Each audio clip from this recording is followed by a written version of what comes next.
आशीष। मैं हूँ राजेश त्रिपाठी। स्वागत है आपका मेरे चैनल धर्म दर्पण में। आपसे आग्रह है इसके वीडियो लाइक और शेयर करें और कृपया मेरे चैनल धर्म दर्पण को सब्सक्राइब कर लें। राम कथा कह रहे हैं हम लोग अर्थ के साथ। आइए उसके पहले एक प्यारा सा भजन गा लेते हैं। बड़ा अच्छा भजन है और एक नए ढंग से इसको लिखा गया है। सुनिए भजन सुनिए। जब भक्त नहीं होंगे, जब भक्त नहीं होंगे, भगवान कहाँ होगा। जब भक्त नहीं होंगे, भगवान कहाँ होगा। तेरी मेरी समस्या का समाधान कहाँ होगा। जब भक्त नहीं होंगे, भगवान कहाँ होगा। विद्वान हुए लाखों,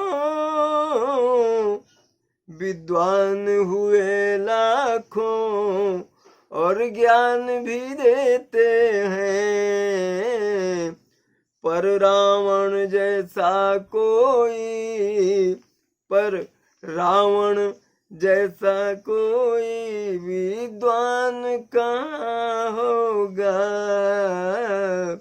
जब भक्त नहीं होंगे, भगवान कहाँ होगा। जो तप भी करते हैं, वरदान भी पाते हैं। जो तप भी करते हैं, वरदान भी पाते हैं, पर भस्मासुर जैसा, पर भस्मासुर जैसा वरदान कहाँ होगा। जब भक्त नहीं होंगे, भगवान कहाँ होगा। दानी भी हुए लाखों और दान भी करते हैं, दानी भी हुए लाखों और दान भी करते हैं, पर कन्यादान जैसा, पर कन्या दान जैसा दान कहाँ होगा। जब भक्त नहीं होंगे, भगवान कहाँ होगा। मेहमान भी आते हैं, मेहमान भी होते हैं, मेहमान भी आते हैं, मेहमान भी होते हैं, पर भक्त सुदामा सा, पर भक्त सुदामा सा मेहमान कहाँ होगा। जब भक्त नहीं होंगे, भगवान कहाँ होगा।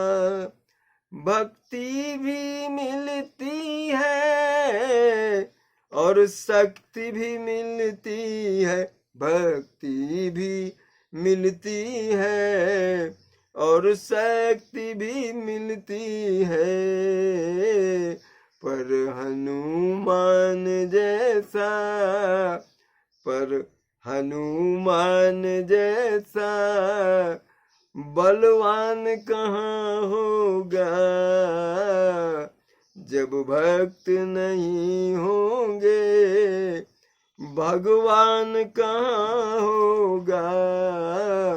तेरी मेरी समस्या का समाधान कहाँ होगा।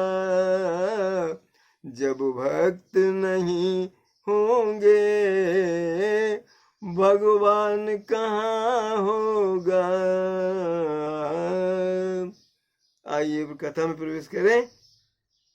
यही विधि रघुकुल कमल रवि मगलोगन सुख देत, जाहि चले देखत विपिन सिय सौमित्र समेत। इस प्रकार से रघुकुल जो है उस कमल के लिए सूर्य के समान प्रभु राम चले जा रहे हैं वन में। वनगमन प्रसंग अभी चल रहा है और उनके साथ उनकी भार्या सीता जी हैं और लघु भ्राता सौमित्र यानी लक्ष्मण जी हैं।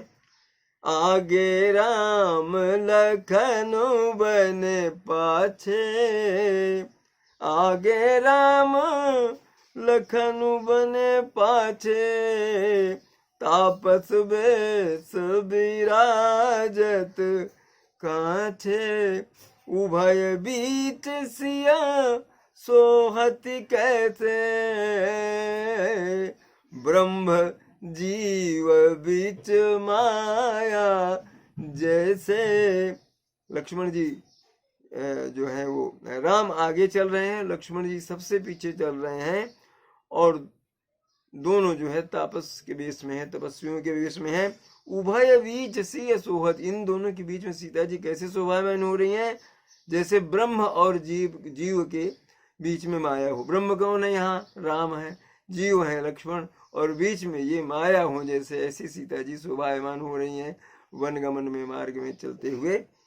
बहुरी कहाऊं छवि जैसी मन बसई, बहुरी कहाऊं छवि जस मन बसई, जनु मधु मदन मध्य रति लसई, उपमा बहुरी कहाऊं जिया जोही, जनु बुध विधु बीच रोहिणी सोही।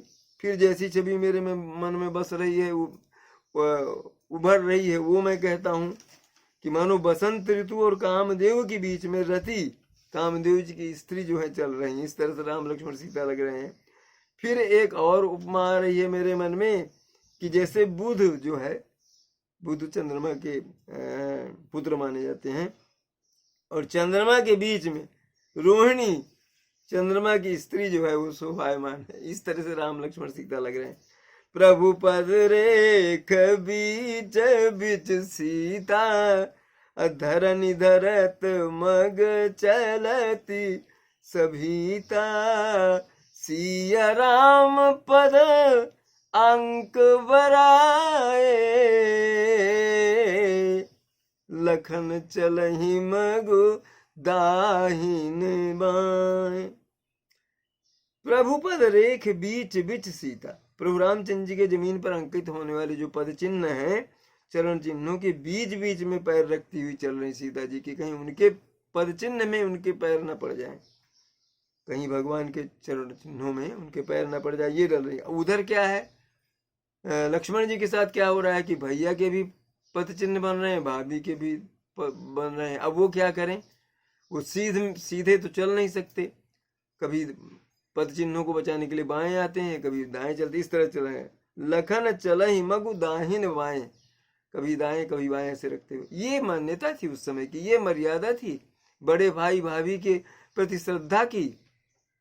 आप कहते हैं कि रामायण में कुछ नहीं है, रामायण में जीवन दर्शन है, सारा कुछ है।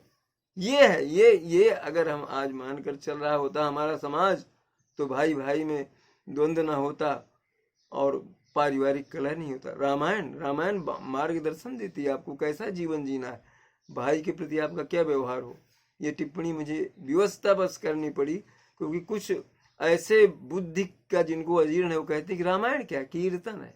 ये कीर्तन है, ये कीर्तन है कि राम सीय पद अंक बढ़ाए, है आज मान्यता। भाई 1 एकड़ की जमीन के लिए कत्ल कर दे रहा है भाई का, हम कहाँ चले आए। रामायण गीता पुराण क्या सिखाए थे हमको, हम भूल गए। माफ करें, क्षमा करें, मुझे कुछ थोड़ा ये होना पड़ा, क्योंकि रामायण का निरादर कोई करेगा, मेरे वेद ग्रंथों का, मेरी मन उपनिषदों का, मेरी जो प्रज्ञा थी, जो संतों की, ऋषियों की, मुनीषियों की, तपस्वियों की, उसका कोई निरादर करेगा तो सारा सहन नहीं होता। आप अपनी विभूति गाइए ना, किंतु मैं जिसे श्रद्धा करता हूँ, हमारा जो खजाना है, इतनी बड़ी निधि दे गए हैं ऋषि मुनि, उसका निरादर आप किस अधिकार पर कर रहे हैं? क्या आपने पढ़ा है उसे? रामायण का पूरा अवगाहन आपने किया है कि इसमें क्या क्या है? क्षमा करें, अतिशयोक्ति हो गई, मगर ये लगता है इस चीज को लोग कहते हैं, बोलते हैं ये कीर्तन है। तुलसीदास अमर हो गए इसको लिख करके, पूज्यपाद गोस्वामी तुलसीदास हम लोगों ने बोलते हैं, आप कहते हैं कीर्तन है। चलिए आपके लिए कीर्तन सही, मेरे लिए सब कुछ है।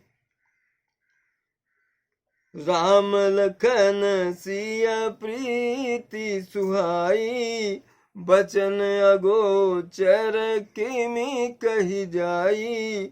खग मृग मगन देखी छवि होही, लिए चोरी चित राम बटोही। श्री राम लक्ष्मण जी और सीता जी की सुंदर प्रीति की जो है वो वाणी उसका वर्णन नहीं कर सकती, अवर्णनीय है, अकथनीय है ये।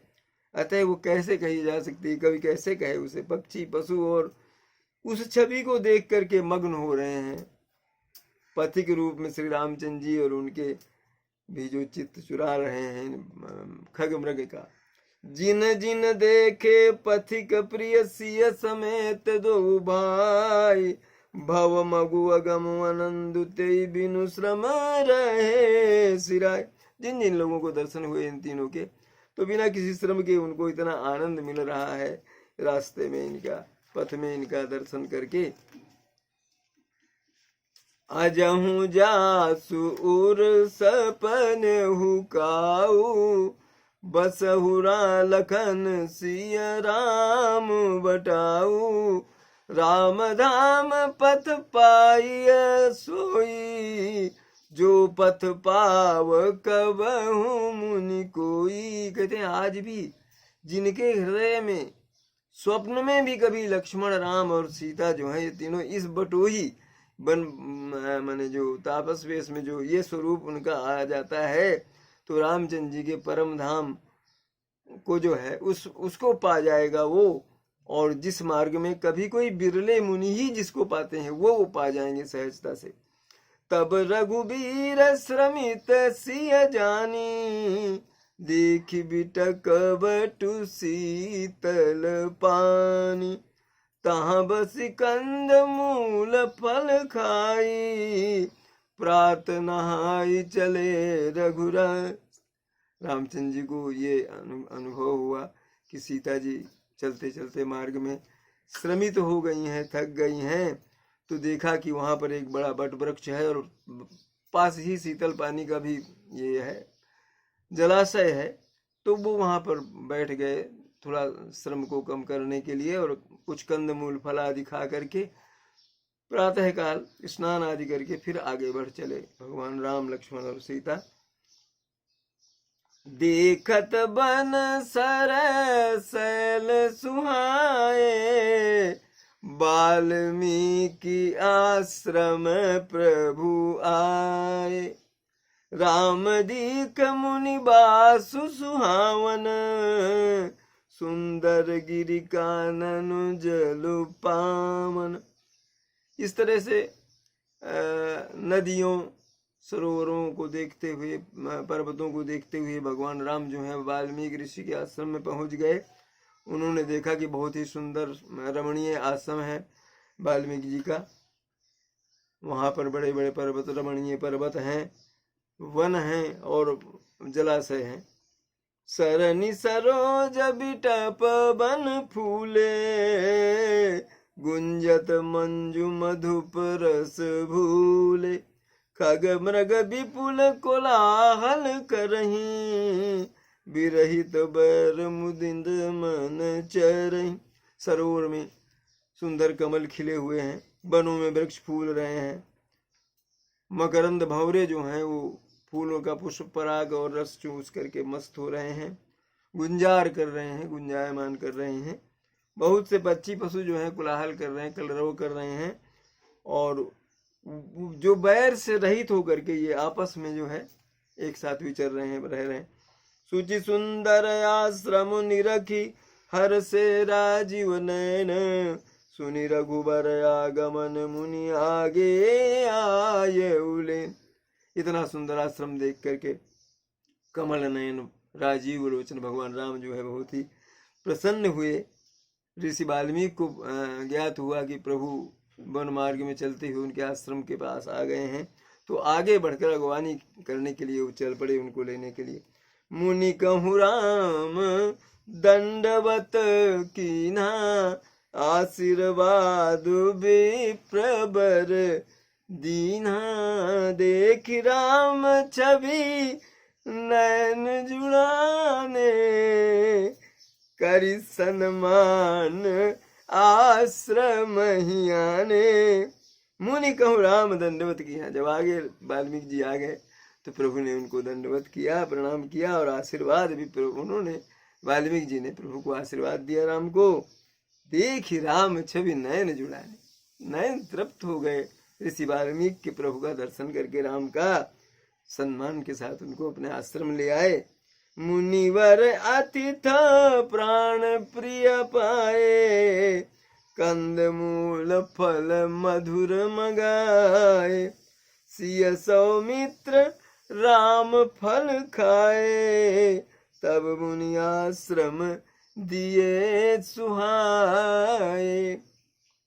मुनिवर अतिथ प्राण प्रिय पाए, प्राण प्रिय अतिथों को पा करके बहुत प्रसन्न हुए वाल्मीकि जी, और मीठे मीठे मधुर मधुर कंद मूल फल मंगाया उन्होंने। सीता जी ने, सौमित्र लक्ष्मण जी ने और रामचंद्र जी ने फल खाया। उसके बाद वाल्मीकि जी ने अपने आश्रम में उनको विश्राम के लिए स्थान दिया।